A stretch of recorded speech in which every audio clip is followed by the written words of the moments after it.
En 1943, alors que le monde brûlait dans le conflit le plus meurtrier de son histoire, Qantas tenta l'impossible. Une route aérienne restreinte en temps de guerre reliant Perth au Sri Lanka, contournant entièrement les territoires occupés par les Japonais. Le vol couvrait près de 5700 km au-dessus de l'océan Indien, avec des options de déroutement extrêmement limitées. Les pilotes l'appelèrent le double sunrise, le double lever de soleil, car le trajet était si long que le soleil se levait 2 fois. À l'époque, cela poussa la compagnie jusqu'à ses limites absolues. Le Consolidated BPY Catalina fut débarrassé de tout poids non essentiel.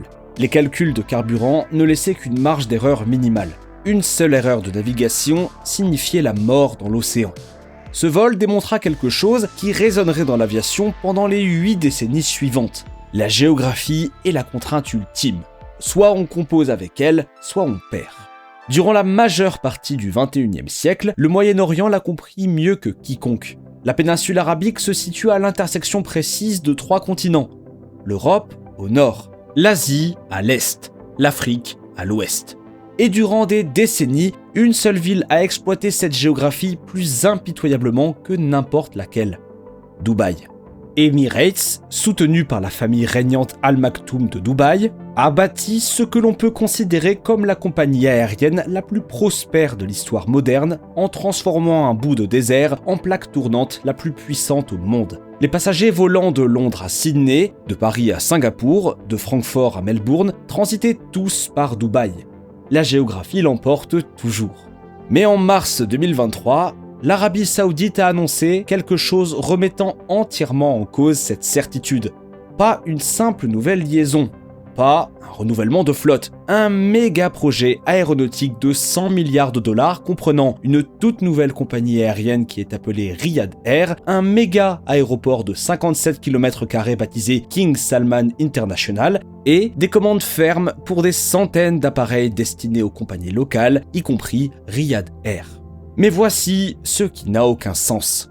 L'Arabie Saoudite possède déjà une compagnie aérienne nationale. Saudia opère depuis 1945. Les aéroports du royaume fonctionnent déjà.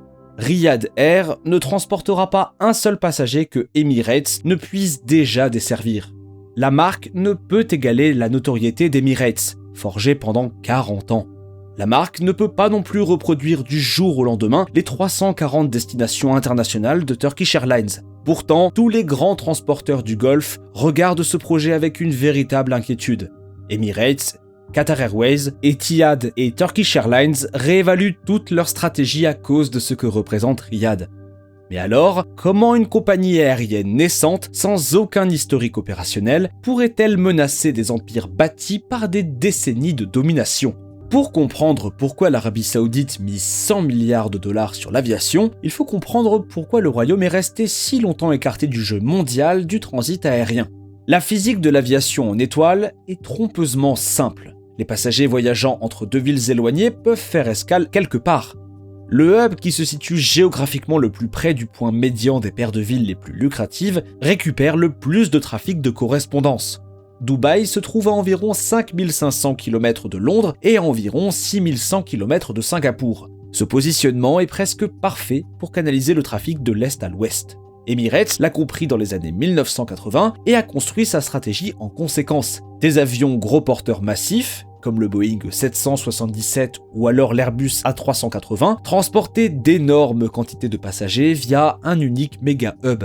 Chaque route alimentait Dubaï. Chaque correspondance renforçait la domination de Dubaï. En mars 2025, Emirates faisait l'exploitation de 260 appareils vers 148 destinations, transportant plus de 50 millions de passagers par an depuis la fin de la pandémie. Qatar Airways a reproduit ce modèle depuis Doha. Etihad a essayé de le faire depuis Abu Dhabi. Turkish Airlines l'a mis en œuvre depuis Istanbul. L'Arabie Saoudite, quant à elle, s'est concentrée sur le marché intérieur. Saudia desservait les pèlerins du Hajj et de la Omra arrivant à Jeddah. Elle reliait les villes nationales à travers le vaste territoire du royaume. Elle exploitait des lignes internationales, certes, mais jamais en tant que véritable connecteur mondial. En conséquence, des centaines de milliers de passagers survolaient l'espace aérien saoudien chaque jour, transitant par Dubaï, Doha et Istanbul, dépensant leur argent dans des aéroports étrangers contribuant à des économies étrangères. l'Arabie Saoudite possédait la géographie, mais n'avait jamais construit l'infrastructure pour l'exploiter. Riyad se trouve à environ 4800 km de Londres, à environ 5900 km de Singapour, à environ 6200 km de Kuala Lumpur. Ce positionnement est très compétitif par rapport à Dubaï sur presque tous les grands corridors de l'Est à l'Ouest. Mais un positionnement sans infrastructure ne vaut rien. Et c'est précisément ce que ces 100 milliards de dollars sont destinés à changer. En mars 2023, le fonds public d'investissement du prince héritier Mohammed Ben Salman a lancé Riyad Air à partir d'une page blanche. Ni une filiale de Saudia, ni un changement de marque. Une compagnie aérienne entièrement nouvelle, faite spécifiquement pour défier les transporteurs du Golfe sur leur propre terrain. Le choix du directeur général fondateur a immédiatement révélé le sérieux de la démarche. Tony Douglas, l'ancien directeur général d'Etihad Airways, l'homme qui avait restructuré la compagnie d'Abu Dhabi suite à ses investissements ratés, a été nommé à la tête de Riyad Air. Cette nomination servirait pour apporter une connaissance intime du fonctionnement des méga-transporteurs du Golfe, de leur structure de coûts, de la logique de leur réseau et de leur vulnérabilité. En quelques semaines, Riyad Air a passé sa commande de flotte fondatrice. 39 Boeing 787-9 Dreamliner avec des options pour 33 appareils supplémentaires. Puis 60 Airbus A321neo pour les opérations régionales. Enfin, lors du Salon du Bourget en juin 2025, la commande phare. 25 Airbus A350 000 avec des options pour 25 cellules supplémentaires, portant le carnet de commandes total à 182 appareils. Mais la composition de la flotte raconte une histoire stratégique qui va bien au-delà du simple nombre d'avions. Emirates a bâti son empire sur l'Airbus A380, un mastodonte quadriréacteur de plus de 500 sièges, conçu pour canaliser un maximum de passagers à travers un hub unique. Riyad Air n'a commandé aucun A380. La compagnie a plutôt opté pour le 787-9 et l'A350 000, tous deux des gros porteurs biréacteurs économes en carburant, optimisés pour les vols point à point avec des charges passagers plus faibles. Pourquoi est-ce important ? Parce qu'Emirates doit remplir 500 sièges pour rentabiliser une route en A380. Riyad Air doit en remplir environ 300. Cela signifie que Riyad Air peut desservir de manière rentable des liaisons entre villes que Emirates n'envisagerait jamais avec sa flotte actuelle. Le choix de l'A350 000 était particulièrement révélateur. Riyad Air avait évalué le Boeing 777X, le successeur naturel du 777-300ER, cheval de bataille d'Emirates. Il ne s'agissait pas d'un simple achat. C'était un choix architectural délibéré visant à construire l'anti-Emirates depuis la cellule jusqu'au sommet. Mais une compagnie aérienne sans hub n'est que du métal dans le ciel. Et c'est ici que l'ampleur de l'ambition de l'Arabie Saoudite devient véritablement stupéfiante. L'aéroport international King Salman, qui est actuellement en construction sur un site de 57 km² au nord de Riyad, est fait pour être l'une des plus grandes infrastructures aéroportuaires jamais bâties. Pour mettre les choses en perspective, l'aéroport de Londres Heathrow s'étend sur environ 12 km². L'aéroport international de Dubaï, le plus fréquenté au monde en termes de trafic international, s'étend sur environ 29 km². King Salman International fera près du double de la taille de l'installation de Dubaï. Les spécifications tiennent de la science-fiction. 6 pistes parallèles contre 2 actuellement. 7 terminaux. Une capacité de 120 millions de passagers par an d'ici 2030, qui passera à 185 millions d'ici 2050. Les opérations de vol devraient bondir de 211 000 à plus d'1 million par an. Au début de 2026, les travaux de terrassement de la 3e piste ont commencé, le nouvel aéroport devant être construit autour de l'aéroport international King Khalid, déjà existant à Riyad. La construction du terminal 6 est en cours. Un terminal dédié à l'aviation privée prend forme. Il ne s'agit pas d'une expansion progressive. L'Arabie Saoudite construit, à partir du sable du désert, une installation conçue pour rivaliser avec l'aéroport international de Dubaï et finalement le surpasser en capacité brute. L'infrastructure est édifiée pour gérer un volume de trafic qui n'existe pas encore, pariant que si l'on construit le hub, le trafic suivra. L'importance de Riyad Air ne réside pas vraiment dans le fait qu'une compagnie aérienne défie Emirates. Et il ne s'agit pas non plus d'un aéroport concurrençant Dubaï. Il s'agit de ce qu'un écosystème intégré de 100 milliards de dollars peut faire aux hypothèses concurrentielles de toute une région.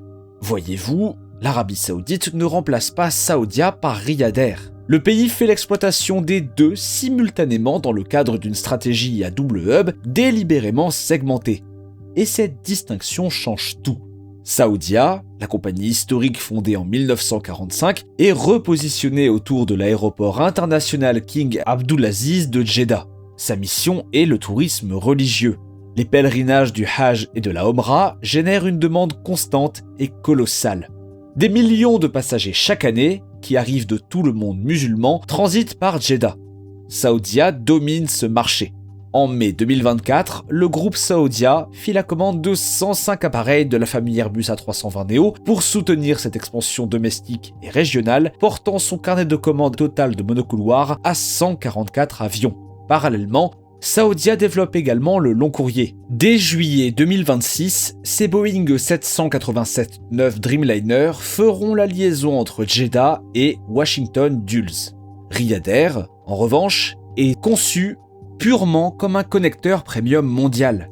Voyageurs d'affaires, passagers loisirs à haut rendement, et surtout le trafic de transfert Est-Ouest qui passe actuellement par Dubaï et Doha. L'Arabie Saoudite ne lance pas une seule compagnie aérienne Challenger.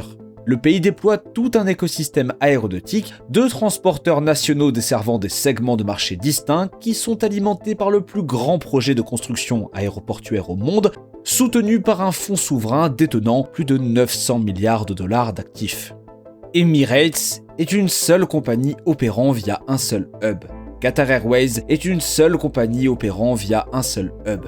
L'Arabie Saoudite construit un système multitransporteur, multi-hub, multi-segment, conçu pour capter le trafic à chaque niveau de prix et pour chaque motivation de voyage simultanément. FlyNAS, la plus grande compagnie à bas coût du royaume, développe parallèlement sa flotte avec des commandes de 280 appareils Airbus. Flyadil, un autre opérateur à bas prix sous l'égide du groupe Saoudia, ajoute des gros porteurs A330-900 pour des opérations long courrier à bas coût dès 2026. L'expansion combinée de la flotte saoudienne, tout transporteur confondu, représente bien plus de 500 avions en commande. Les mathématiques deviennent écrasantes. Emirates exploite 260 avions. Qatar Airways en exploite environ 270. La flotte combinée des transporteurs saoudiens, lorsque ces commandes seront livrées, pourrait approcher les 600 appareils répartis sur 4 compagnies aériennes distinctes, chacune ciblant différents segments de marché, toutes alimentant des hubs saoudiens interconnectés. Aucun transporteur saoudien pris isolément ne rivalise avec Emirates, mais le système, lui, y parvient. Ce qui rend la position concurrentielle de Riyad Air encore plus inhabituelle, c'est son architecture technologique. En partenariat avec IBM, Riyad Air est conçu comme ce que les deux entreprises appellent la première compagnie aérienne au monde nativement basée sur l'IA. La plateforme Watson X d'IBM est intégrée à 59 flux de travail opérationnels unifiant les technologies de plus de 60 partenaires, dont Apple, Adobe et FLIR. L'implication pratique est considérable. Les transporteurs historiques comme Emirates et Qatar Airways fonctionnent sur des systèmes informatiques qui sont accumulés au fil des décennies, rapiécés, superposés et contraints par la dette technique. Riyad Air part d'une page blanche. Mais l'avantage technologique se heurte à une contrainte culturelle qu'aucune IA ne peut résoudre. L'Arabie Saoudite interdit l'alcool. Riyad Air pourrait être lancé comme une compagnie aérienne sans alcool. Pas de champagne en classe affaires. Pas de vin au dîner, pas de whisky au salon. Cela revêt une importance énorme dans l'aviation premium. Emirates exploite des bars à bord de ses A380. Qatar Airways sert du Dom Pérignon dans sa Q8. Le voyageur premium transatlantique et transpacifique, précisément la clientèle que Riyad Air doit conquérir, associe le voyage aérien de luxe à une fine gastronomie et à des boissons haut de gamme. À l'heure actuelle, l'alcool est interdit dans le royaume. Cela place Riyad Air dans une position concurrentielle inhabituelle. La compagnie doit surcompenser par le matériel de cabine, la qualité du service, les tarifs et la connectivité pour pallier ce que de nombreux voyageurs premium percevront comme une lacune fondamentale du produit. La compagnie parie que la commodité des horaires, des appareils modernes et des tarifs compétitifs peuvent l'emporter sur l'absence d'un chariot de bar. La plupart des compagnies aériennes ne peuvent reproduire ce que l'Arabie Saoudite est en train de bâtir. Les obstacles vont bien au-delà des ressources financières. La géométrie du réseau constitue le premier obstacle. L'ensemble du modèle d'Emirates repose sur Dubaï comme point de correspondance. Chaque route alimente le hub. Chaque correspondance le renforce. Il est impossible de transposer ce modèle à Riyad sans abandonner Dubaï, et il est évidemment impensable d'abandonner Dubaï. La composition de la flotte représente un autre obstacle. La flotte d'A380 d'Emirates, bien qu'emblématique, est optimisée pour l'exploitation d'un méga-hub. Des avions à forte capacité alimentant un point unique. La flotte de 787 et A350 de Riyad Air est optimisée pour la flexibilité du réseau, ce que la flotte d'Emirates ne peut tout simplement pas égaler sans une transition de flotte fondamentale se chiffrant en milliards de dollars. L'inertie institutionnelle est profondément ancrée. Emirates, Qatar Airways et Turkish Airlines ont passé des décennies à optimiser leurs modèles actuels. Leurs systèmes informatiques, leurs bases d'équipage, leurs opérations de maintenance, leurs partenariats commerciaux, tout est construit autour des structures de hub existantes. Un changement de cap exige des années de restructuration douloureuse. Il y a ensuite l'avantage du marché captif. La population de l'Arabie Saoudite dépasse les 35 millions d'habitants. La population totale des Émirats Arabes Unis est d'environ 11 millions. La population du Qatar dépasse à peine les 3 millions. Riyad Air démarre avec une base massive de trafic origine-destination qui réduit sa dépendance vis-à-vis du passager en correspondance, hyper concurrentiel et à faible marge. Emirates a besoin du trafic en correspondance pour remplir ses A380. Riyad Air peut exploiter rentablement des routes en s'appuyant uniquement sur la demande locale sur de nombreuses paires de villes. Une nouvelle compagnie aérienne desservant plus de 100 marchés va se battre pour chaque passager en correspondance possible, de l'Europe à l'Asie du Sud-Est, de l'Afrique à la Chine. Alors que les transporteurs établis acheminent encore plus de 80% de leur trafic via leur hub, la concurrence va s'intensifier. C'est inévitable. Pourtant, l'élément le plus dangereux pour les acteurs en place n'est peut-être pas la concurrence elle-même, c'est l'effet de démonstration. L'Arabie Saoudite prouve qu'un État bien capitalisé peut bâtir un écosystème aéronautique compétitif à partir de zéro en moins d'une décennie. Cette démonstration de faisabilité résonne bien au-delà du Moyen-Orient. Chaque nation située à un carrefour géographique, chaque fonds souverain observant le lancement de Riyad Air est en train de réévaluer si l'ordre actuel des hubs est véritablement immuable. Avec Riyad Air et l'ensemble du système aérien que le pays est en train de construire, l'Arabie Saoudite propose quelque chose de fondamentalement différent des projets aériens de ses voisins. L'impact stratégique peut être disproportionné par rapport à la taille d'une seule compagnie aérienne. Riyad Air à elle seule ne remplace pas Emirates. Saoudia à elle seule ne menace pas Qatar Airways. L'aéroport international King Salman à lui seul ne rend pas Dubaï obsolète. Mais ce système intégré, financé par l'État et délibérément segmenté, crée quelque chose qu'aucun concurrent isolé ne peut facilement contrer. Une compagnie premium pour les voyageurs d'affaires, une compagnie historique pour le tourisme religieux, une compagnie à bas coût pour les passagers sensibles au prix, un méga aéroport conçu pour les accueillir tous, et 100 milliards de dollars de capital souverain garantissant qu'aucun de ces éléments ne manquera de financement avant d'atteindre la masse critique. Emirates ne disparaîtra certainement pas. Qatar Airways ne va pas s'effondrer. Turkish Airlines continuera d'exploiter le plus grand réseau international au monde. Les grands hubs de correspondance continueront de desservir la majorité des voyageurs mondiaux. Mais l'hypothèse selon laquelle la hiérarchie aéronautique du Golfe était figée, selon laquelle Dubaï et Doha avaient définitivement capté le trafic de correspondance de la région, selon laquelle l'Arabie Saoudite resterait un marché aérien domestique axé sur les pèlerins, cette hypothèse est désormais définitivement morte. Le partenariat de partage de codes entre Delta Airlines et Riyad Air, annoncé dans le cadre de l'alignement avec l'alliance SkyTeam, envoie un signal que toute l'industrie comprend. Les Américains, les opérateurs aériens les plus pragmatiques commercialement au monde, parient que ce projet atteindra son envergure. Ce n'est pas une caution anodine. L'Arabie Saoudite construit quelque chose qui représente l'exact opposé.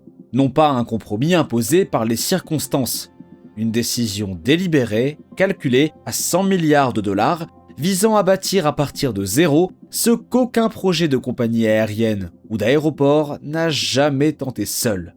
Un écosystème aéronautique entier conçu pour défier le modèle de hub le plus prospère de l'histoire moderne. Lorsque les premiers passagers de Riyad Air monteront à bord d'un Boeing 787-9, ils voyageront sur une compagnie aérienne qui n'existait pas 3 ans auparavant, partant d'un aéroport qui n'existait pas 5 ans auparavant, soutenu par une stratégie que l'ensemble du secteur jugeait impossible il y a une décennie. Une compagnie aérienne en phase de démarrage, un méga aéroport qui est encore en construction, une poignée de lignes initiales et la preuve que parfois, les évolutions les plus significatives de l'aviation ne proviennent pas de l'optimisation des systèmes existants. Parfois, ces évolutions viennent de la création de systèmes entièrement nouveaux. De l'exploitation d'une géographie qui a toujours été là, mais jamais mise à profit. De la dépense de 100 milliards de dollars pour prouver que la hiérarchie aéronautique mondiale établie n'a jamais été aussi permanente qu'elle le semblait. La question n'est pas de savoir si l'Arabie Saoudite peut construire l'anti-Emirates. La construction a déjà commencé de toute manière. Il s'agit plutôt de savoir si le reste du secteur y prête vraiment attention. Maintenant, avant de partir, l'algorithme YouTube pense que vous allez aimer cette vidéo ensuite. Alors pourquoi ne pas aller la voir ?